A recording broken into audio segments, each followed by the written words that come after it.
Woo! It's about to get hot up in here, man. It's about to get hot up in here. Good night. Good night, ladies and gentlemen. Welcome to Rice's in St. Philip, to all you wonderful supporters of the Democratic Labour Party. I want especially to welcome the Prime Minister home to St. Philip. Of course, he is a Philippine by birth. I am a Philippine, as they would say, come here, by adoption. Nonetheless, I will always remain a loyal son of Deacons and Black Rock.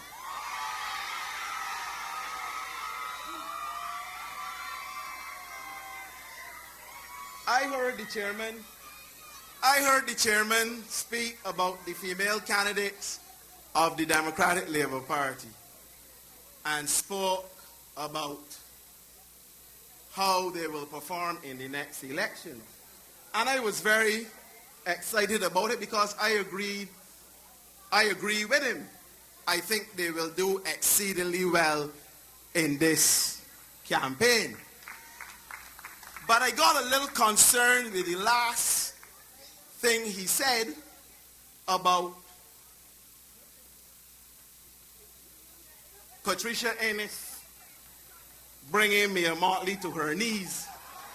I really don't think that's where Patricia Ennis wants Mayor Motley, especially not in front of her.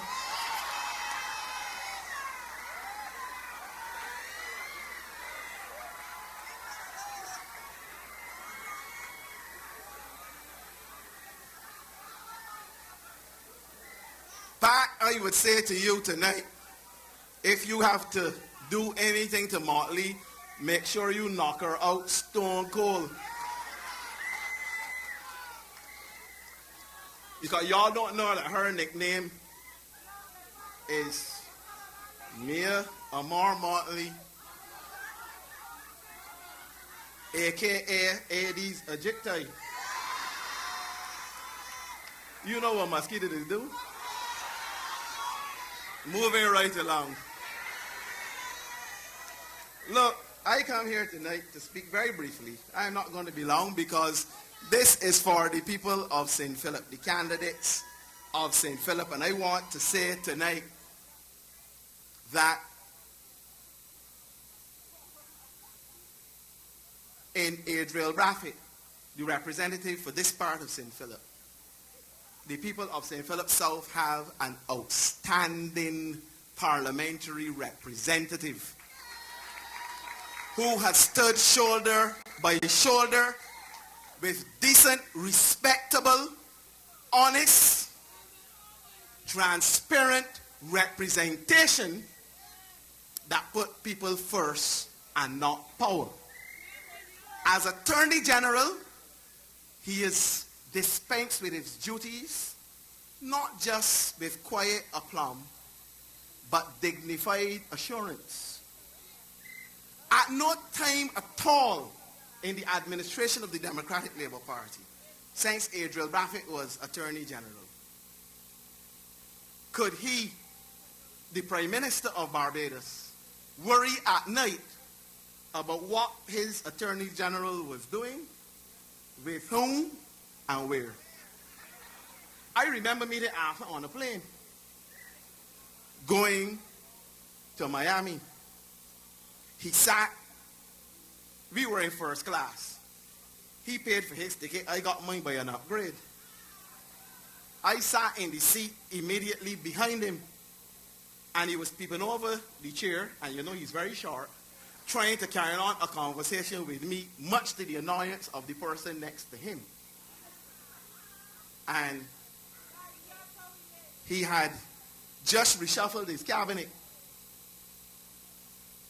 But before I tell you what he told me, about Miss Motley.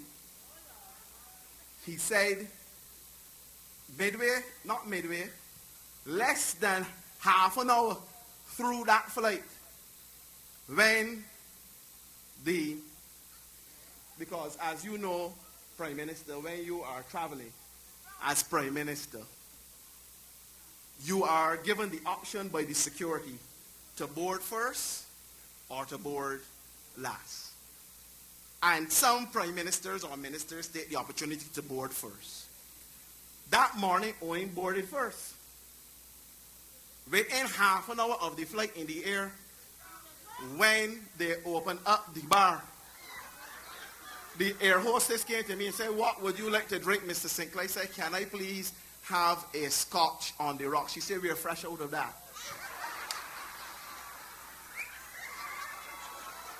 I then said, "Well, give me a brandy." She said, "I'm sorry, we're fresh out of that too." I said, "Well, a little vodka would do." She said, "Well, there's only a little bit," and he fell in the front.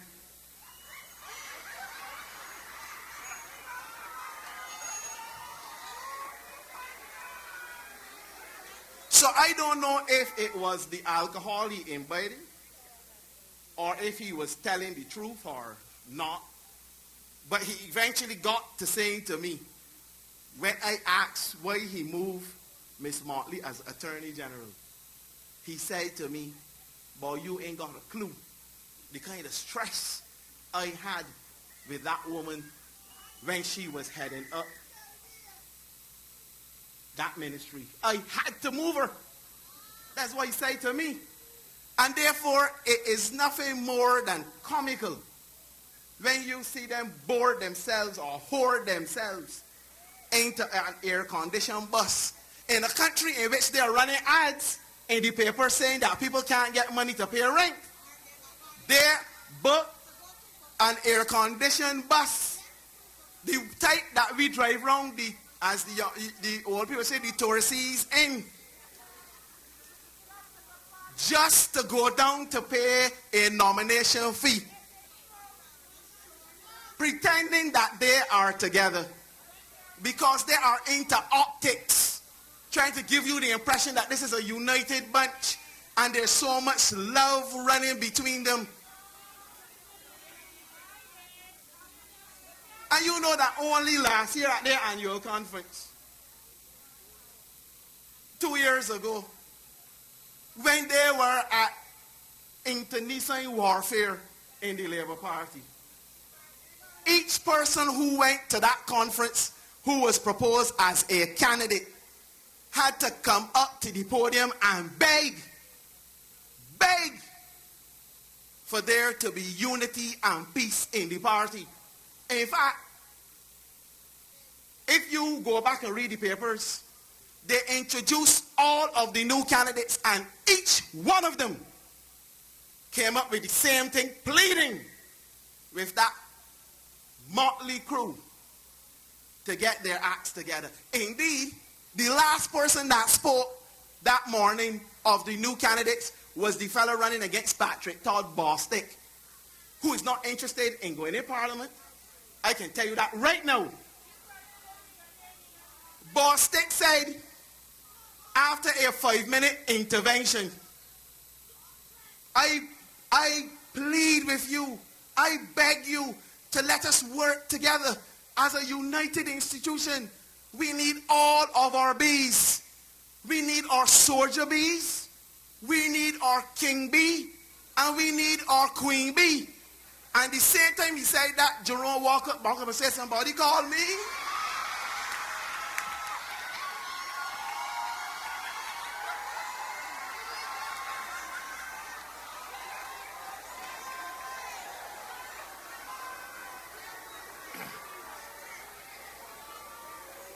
So now, today, we are to believe that it all is well. The Jews have gone back to Jerusalem and all is well.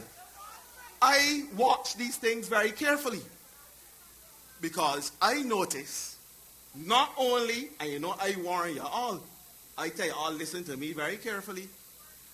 I notice very carefully that not only did they go down to the treasury. You remember what I tell you about them in the treasury? all 30, 9 through 29, or Kerry Simmons, attorney at law, WB. Anyway, I ain't telling you what WB means. You can ask from the Stewart.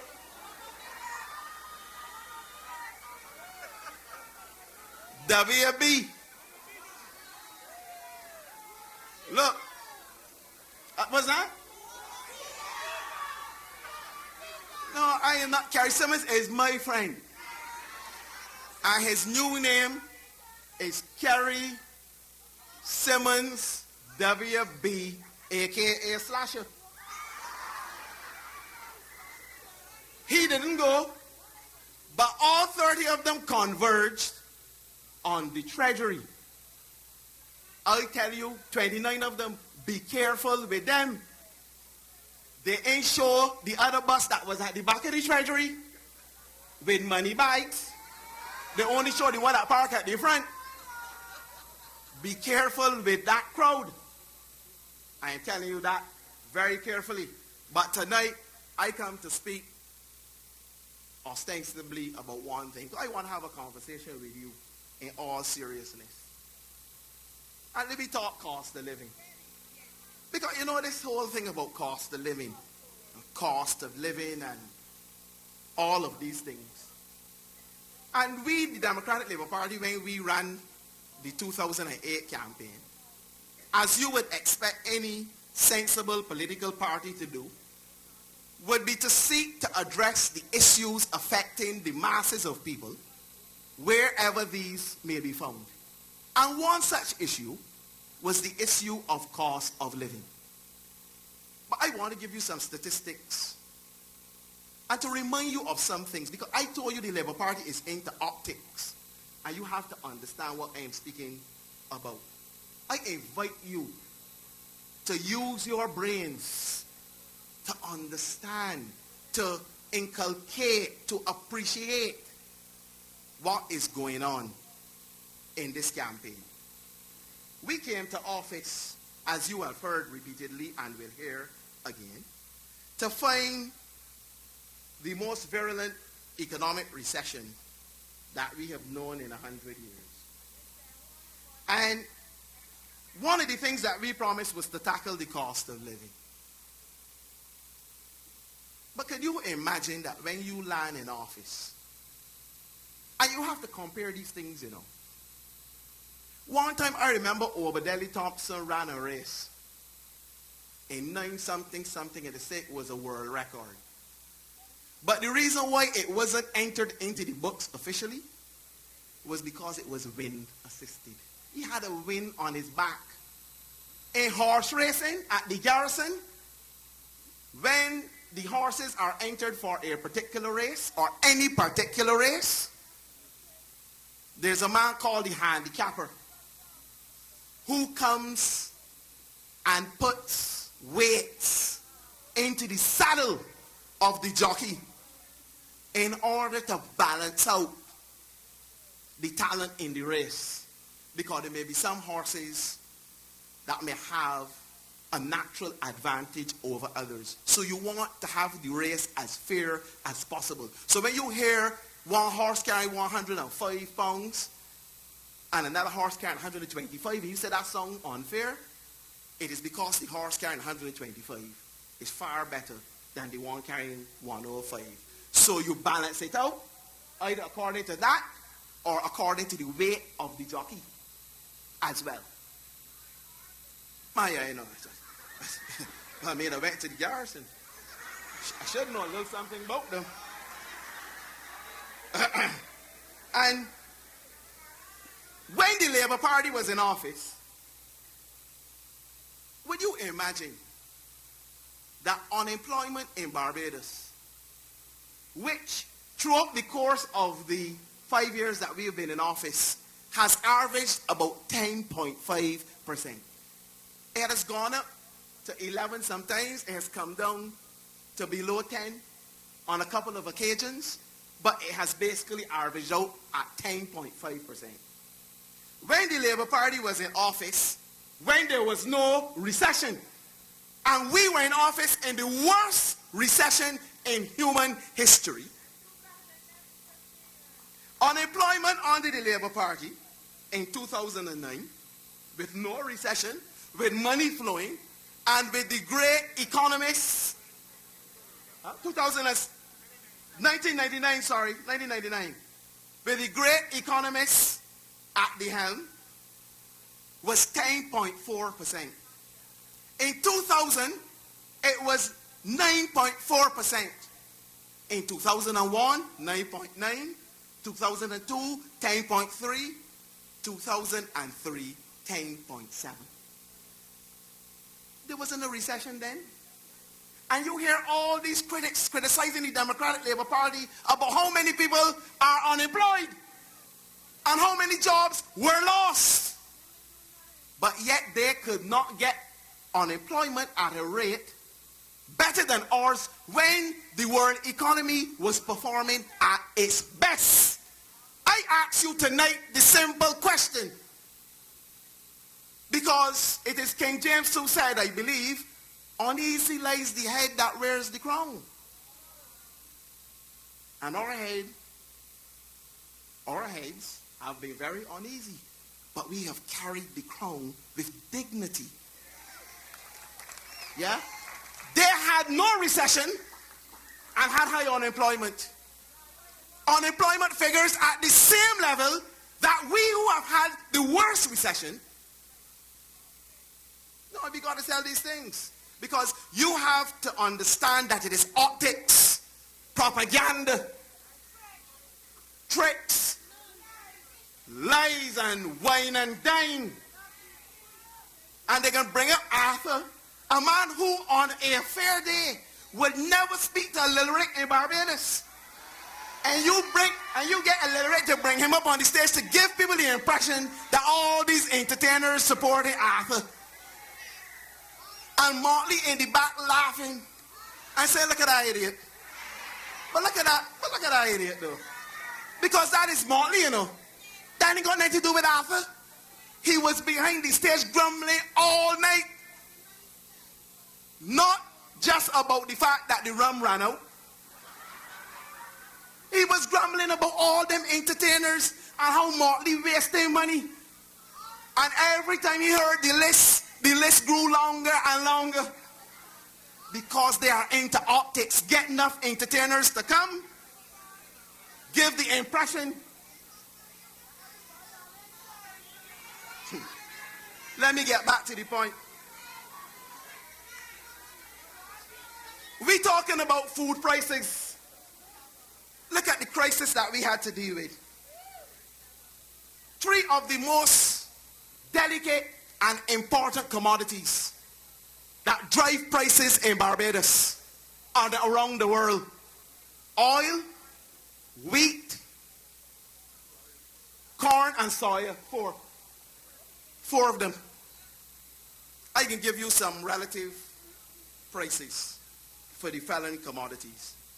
You understand that oil price was 151% higher in the Democratic Labour Party's term in office so far than it was under the Labour Party. Under the Barbados Labour Party, oil prices averaged US $34 a barrel.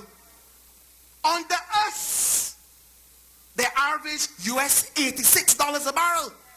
To the fact that we have to spend almost 800 million Barbados dollars importing fuel.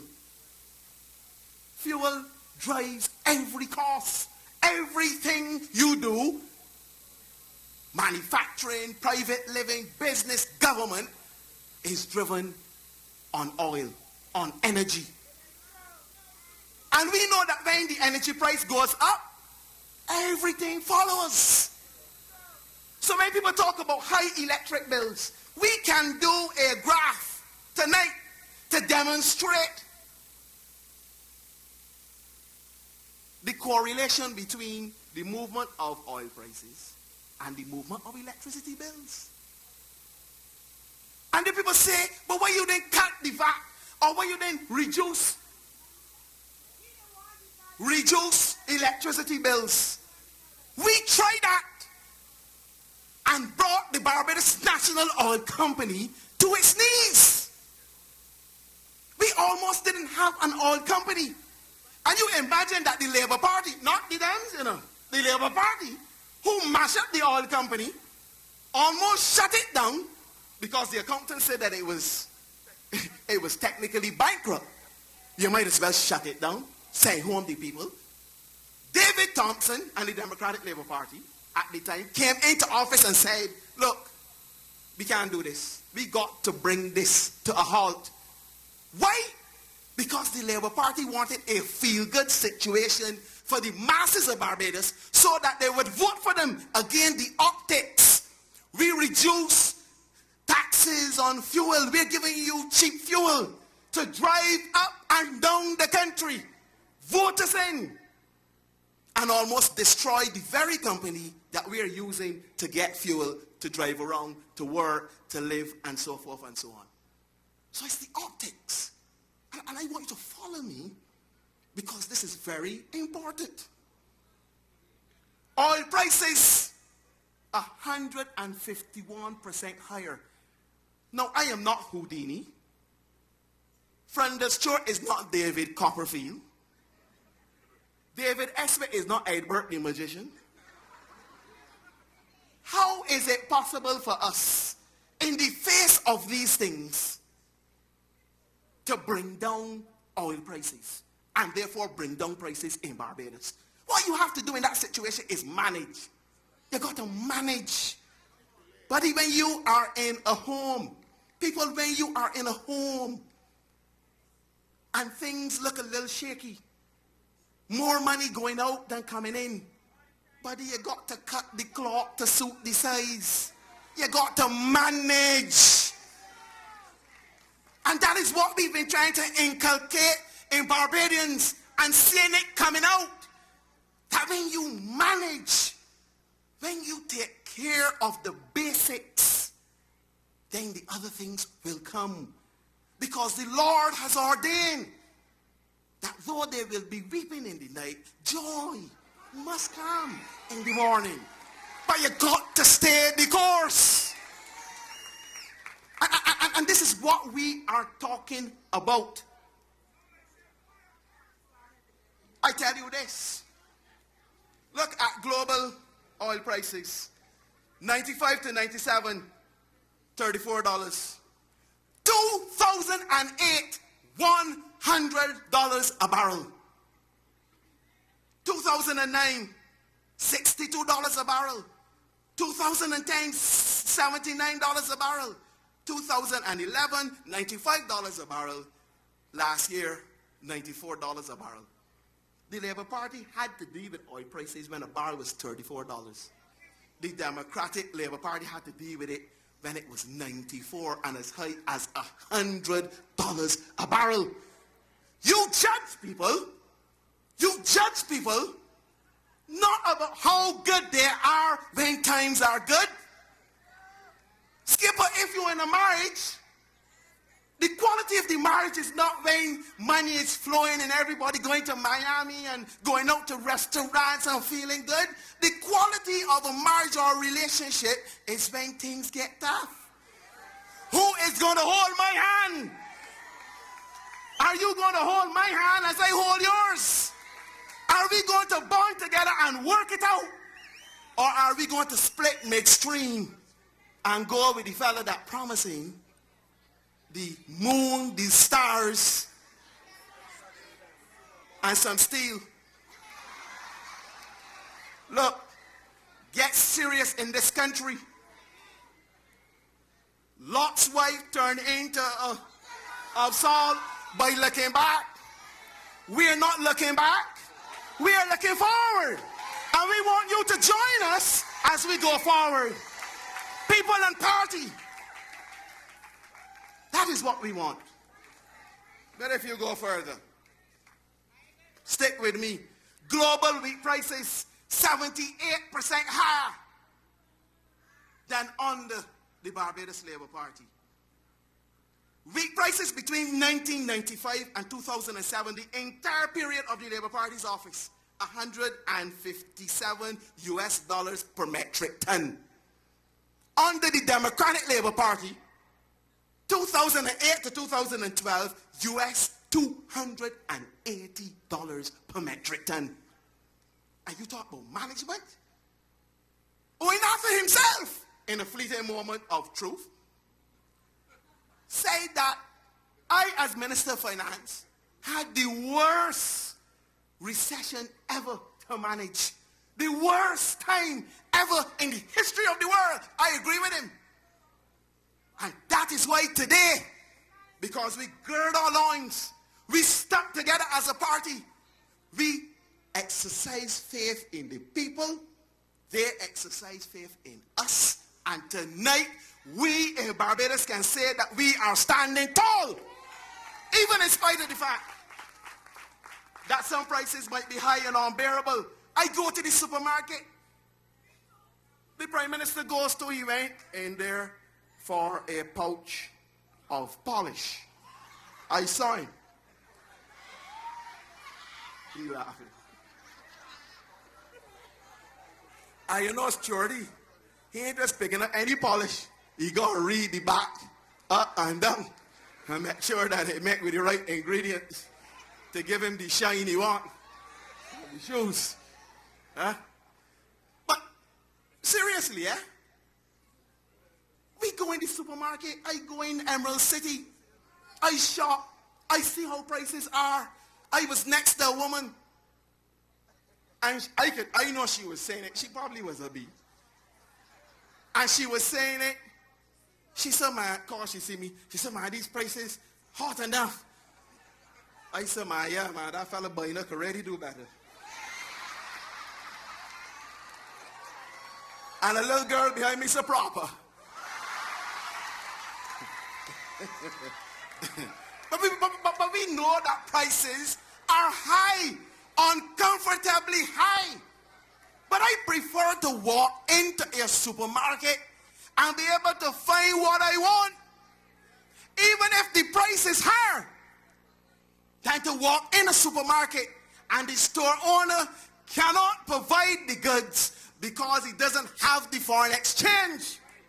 And we have focused on the basics. This economy of Barbados, ladies and gentlemen, is about foreign exchange. The ladies who like the sexy undergarments, the Victoria's Secret lingerie,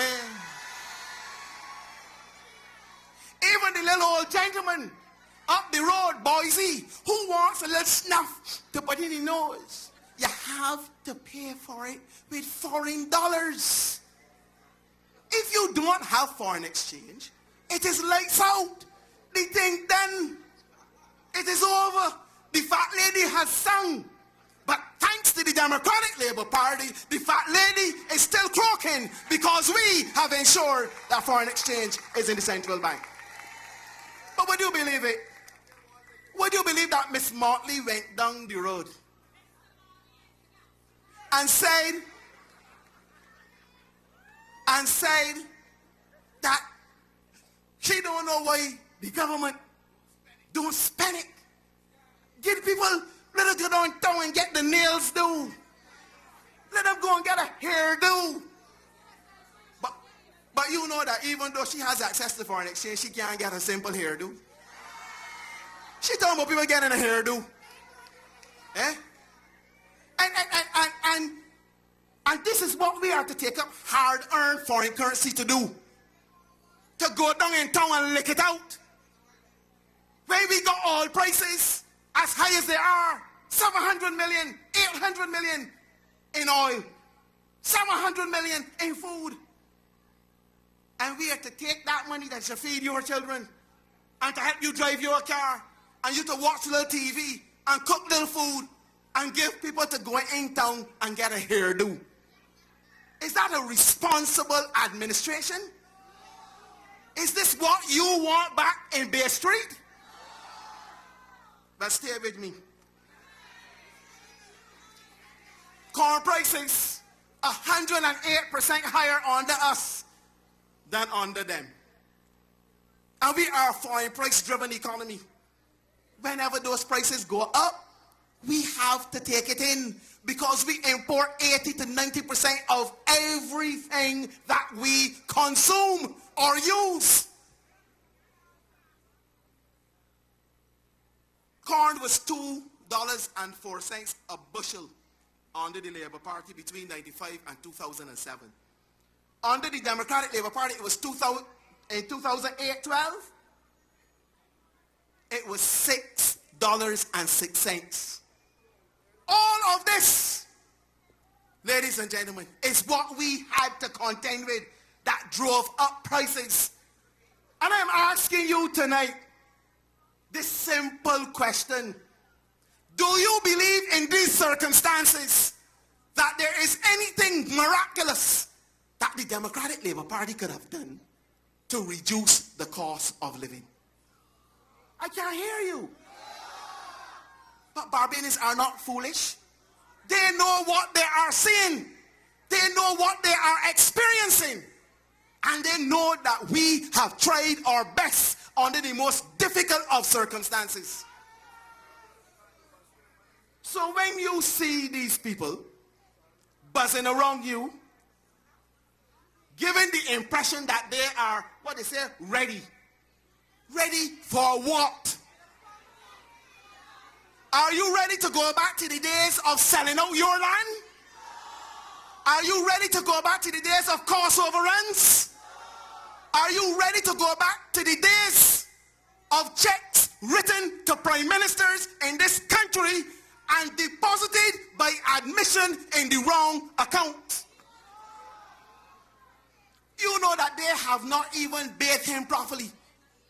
And they're representing him to us in a silk red shirt, trying to give the impression that he is a changed man.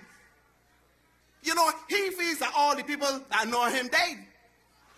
But some of you still living. When that I went in a very sorrowful and painful moment to see the late David Thompson laying in state, I was crying. I don't have a problem with crying. I can cry.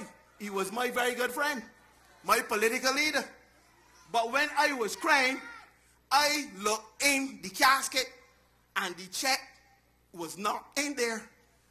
We still got the check. Arthur has not explained to the country what he did with that money. And he should be asked to explain by any Barbadian, what the hell did you do with that money? He was Minister of Finance and accepted a check by his own admission from a bank which he was supposed as Minister of Finance to be regulating. Yes, a company belonging to Clico. The same Clico that they lambasted. And he stood up in the floor of the house trembling. Oh, it really was for the Labour Party. But I missed and put it in my account. And then had the unmitigated gall. The unmitigated and despicable gall to accuse Miss Motley of carrying money from the Labour Party when he first became leader of the opposition after he beheaded her. Do you remember that?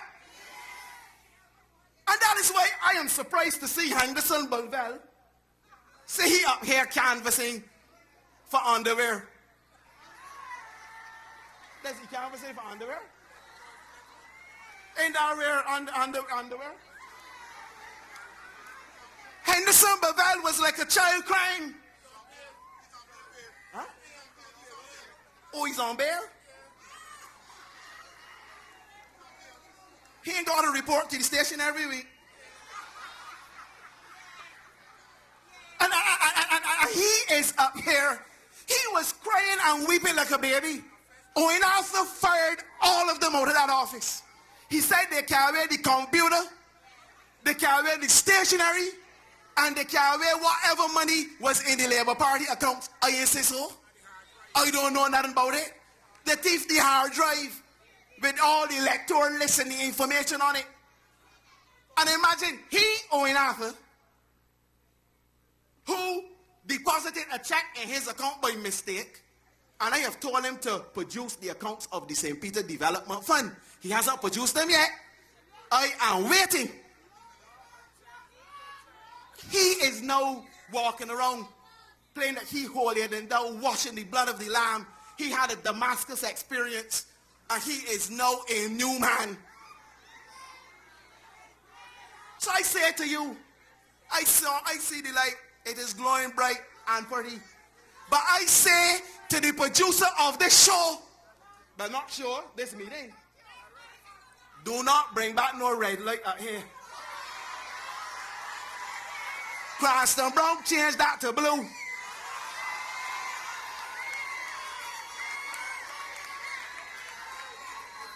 Because the truth is that the only thing in red I can tolerate right now is Red Sea. Don't bring that, because that is in my community. Don't bring back that. You hear what I tell you? Good. Ladies and gentlemen, my time is up. I have to give you this account and this reasoning. Not yet. Not yet. I have to give you this in small doses. Good things come in small packages. And I say to you that come the 21st of February this year, we will wash them off in lakes. We intend to wash them off, dust them off, and give them a good bath for the stink they have created in Barbados when we put the Democratic Labour Party back in office under the capable leadership of Frondel Jerome Stewart. Ladies and gentlemen, good night, and may God bless all of you. Sinckler, I'm all from the people and I'm all for the people. I'm all